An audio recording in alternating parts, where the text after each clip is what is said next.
کس کے سامنے خطبہ دے رہے ہیں؟ اگر یاد ہو آپ کو، جمع الشیعہ وقام خطیبا، شیعوں کو.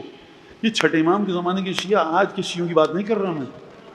یہ بنو امیہ کا ظلم سہ کر شیعہ بنے. یہ آقا حسین کی ان میں سے بعض زیارت کر چکے ہیں. آقا سید سجاد حضرت باقر العلوم صلوات اللہ وسلام علیہ مجمعین کی زیارت کر چکے ہیں. ان کے درمیان خطبہ دے رہے ہیں. کوئی صاحب ہاتھ اٹھائیں، کہیں یا ابن رسول اللہ ایک منٹ ذرا رکیے، جی ہاں کیا کہہ رہے ہو؟ یہ فرضیہ ایک صورتحال پیش کر رہا ہوں. یا ابن رسول اللہ، یہ آپ جو امامت کی بات کریں گے نا، تو ہم تو آپ کے بابا محمد باقر، آپ کے دادا زین العابدین کے شاگرد ہیں، اور امام سمجھ کے تو بیٹھے ہیں آپ کے پاس. تو آپ یہ امامت کے فضائل کیوں بتانے؟ کوئی ایسی بات کیجیے کنسٹرکٹیو ہو، میسج آئے کوئی.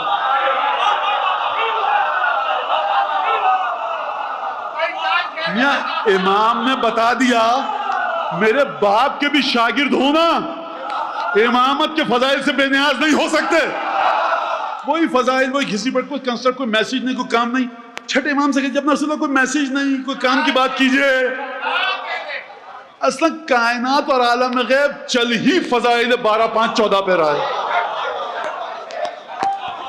یہ مولانا آپ نے باتیں کر دی وہی نصیریت والی. جاؤ میاں جا کر روایتیں پڑھو، جا کر بہار کھولو، اصول کافی کھولو، مفادی کھولو، سیف سجادیہ کھولو. عالم غیب پہ حکومت ہے ہی 12-5-14 کی. امام فرما رہے ہیں فتح بہم عن باطن ینابیع علمہ، خدا کے علم کے جتنے ینابیع ان گنت جتنے چشمے، خدا کے علم کے کتنے چشمے ہیں؟ 100، 1 ارب، 10 کھرب. 10 کھرب کو 10 کھرب سے ضرب دیجئے. آپ کے کیلکولیٹر میں صفر ختم ہو جائیں، کمپیوٹر میں صفر ختم ہو جائیں، جبرائیل تمام کی تمام چیزیں گنتے رہیں، بندہ 1000 سال عبادت اگر کرے اور ذر بقدر کوہ احد راہ حق میں دے، حج بھی پیادہ پا جو 1000 اس نے ہو کیے، اور بے گناہ شہید ہو وہ ظلم و جور سے، حب علی کی میں جو نہیں دل کے جام میں، جنت کی بو نہ آئے گی اس کے مشام میں. اچھا جو یہ بچے ہیں نا ہمارے جو آڑے ترچھے، دیکھیے مولانا اس کا فائدہ کیا ہوگا یہ بتا دوں، آپ تشنا نہ چھوڑوں گفتگو کو. یہ جو آپ نے فضائل، اس کا فائدہ کیا ہے مولانا؟ جو آپ فضائل بتائیں، بہرحال ہم تو پوچھنے کا حق تو رکھتے ہیں نا، سوال بالکل حق رکھتے ہیں. اس کا فائدہ جانتے ہو کیا ہے؟ جب جاؤ گے نا چھٹے امام کی قبر مطہر کے سامنے، تو مردے کی قبر پہ نہیں جاؤ گے، امام کی قبر پہ جاؤ گے، تم کو دیکھ رہا ہے. اور دوسرا فائدہ آپ جانتے ہیں کیا ملتا ہے آپ کو اہل بیت کے فضائل کما حقو سن کے روایت کی روشنی میں؟ جب آپ ہاتھ بلند کرتے ہیں نا ابو الفضل عباس سے توسل کے لیے، ابو الفضل عباس تو بہت دور کی بات ہے، وہ جو بہو ہے نا ابو طالب کی، ام البنین، اس کی بارگاہ میں جب آپ زیارت وارث پڑھ کے ہاتھ بلند کرتے ہیں نا، تو سمجھ میں آتا ہے کہ کسی متقیہ خاتون کی بارگاہ میں ہاتھ بلند نہیں کر رہا، مادر گرامی ابو الفضل ہے، یہ بہو ہے جناب ابو طالب کی، زوجہ مکرمہ عفیفہ مخدرہ حضرت امیر المومنین جناب ام البنین فاطمہ کلابیہ.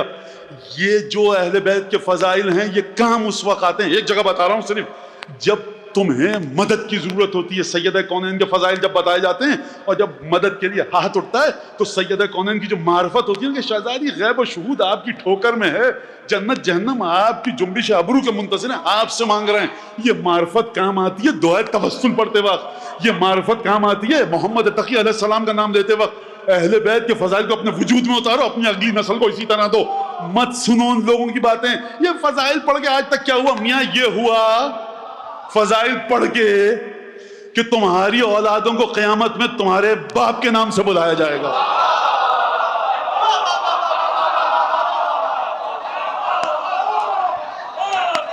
فضائل پڑھ کے یہ ہوا، مصائب سنا کے یہ ہوا کہ جب مسمع ابن عبد الملک کے کردین یا کردین آیا، چھٹے امام کے پاس گفتگو کی، بصرے سے آیا، امام کا چاہنے والا ہے کہ تو تزور الحسین، زیارت امام حسین کو جاتے ہو؟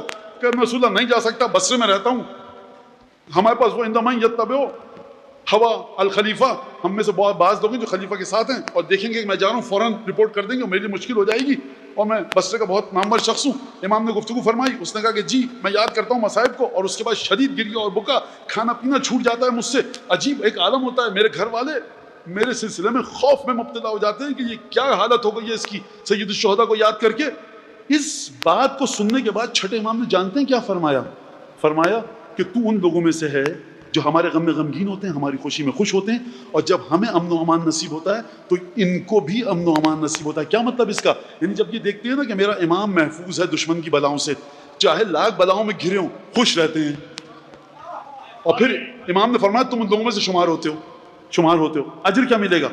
امام نے اجر جانتے ہیں کیا بتایا؟ امام نے اجر بتایا کہ سترہ حضور آبائی عند موتک، یہ جو تو کام کرتا ہے نا ہمارے حزن اور فرح میں، ہماری خوشیوں میں، 18 ذی الحج، عید فطر، عید قربان، 3 شعبان، نیمہ شعبان، 13 رجب، تمام 27 رجب کے تمام جو خوشیوں کے دن ہیں نا ہمارے، عاشور، 21 رمضان، 25 شوال، آقا امام رضا علیہ السلام کی شہادت، یہ جو تو ہمارے غم میں غمگین رہتا ہے، ہماری خوشی میں خوش رہتا ہے، تو اب امام انعام بتا رہے ہیں۔ اچھا میں ایک بات کہہ دوں، کہاں میں نے ریوائز کیا، کل مجھے کس نے بھیجا، یہاں کیا کہاں کی مجلس، تو کب میں ہمیشہ کہتا ہوں کہ میں روایت کے ساتھ اپنے جملوں کو اضافہ کر کے بتاتا ہوں تاکہ نوجوان بچوں کی سمجھ میں آ جائے، کیونکہ عربی کا جو ڈھانچہ اور سانچہ ہے وہ بالکل مختلف ہے اردو سے۔ اگر لفظی ترجمہ کروں گا آپ کی سمجھ میں قطعا نہیں آئے گا، لہٰذا میں اپنے الفاظ کو ملا کر ترجمے میں پیش کرتا ہوں، یہ آپ کے ذہن میں رہے، اور کبھی مثال روایت کے اندر آ جاتی ہے، وہ مولا کے الفاظ ہمیشہ نہیں ہوتے ہیں، یہ ہمیشہ سے آپ یاد رکھیے گا۔ اب امام اس کو اجر دے رہے ہیں، امام نے کہا تو ان لوگوں میں سے ہے، گنا جاتا ہے، تجھے شمار کیا جاتا ہے۔ اب امام کہہ رہے ہیں تحفہ کیا ملے گا؟ دیکھ جب تجھے موت آئے گی نا، اور جناب امیر کے فرمان کے مطابق جب تیری روح یہاں تک پہنچے گی، تو امام تحفہ کیا دے رہے ہیں اس کو؟ 5 لاکھ حوریں آئیں گی، 5 لاکھ غلمان آئیں گے، 10,000 بہشتی جام آئیں گے، کہ تو دیکھے گا میرے تمام آبا و اجداد کو اپنے سامنے۔ یہ جو آپ نے رد عمل کیا نا اس حدیث کے بعد، میرے لیے دعا نکلی آپ کے ماں باپ کے لیے دل سے۔ کیوں سن لیجئے کیوں؟ اچھا مولانا ہو سکتا ہے 50 سال بعد، اچھا مولانا پھر ائمہ کو دیکھیں گے موت کے، تو پھر اس کے بعد کیا ہوگا؟ نہیں، یہ مجمع واقع جب تک ایسے ماں باپ زندہ ہیں کہ جن کی پہلی اور آخری دولت ہی یہ ہے کہ امام کی زیارت کر سکیں موت کے وقت، تو لہٰذا امام نے فرمایا تجھے جب نہ رسول اللہ جنت کا وعدہ دیجیے، کچھ اور بات امام فرما رہے ہیں میرے آبا و اجداد کو دیکھے گا۔ امام جانتے ہیں کہ سب سے زیادہ جو چیز اس کو پسند ہے وہی دکھوائیں گے۔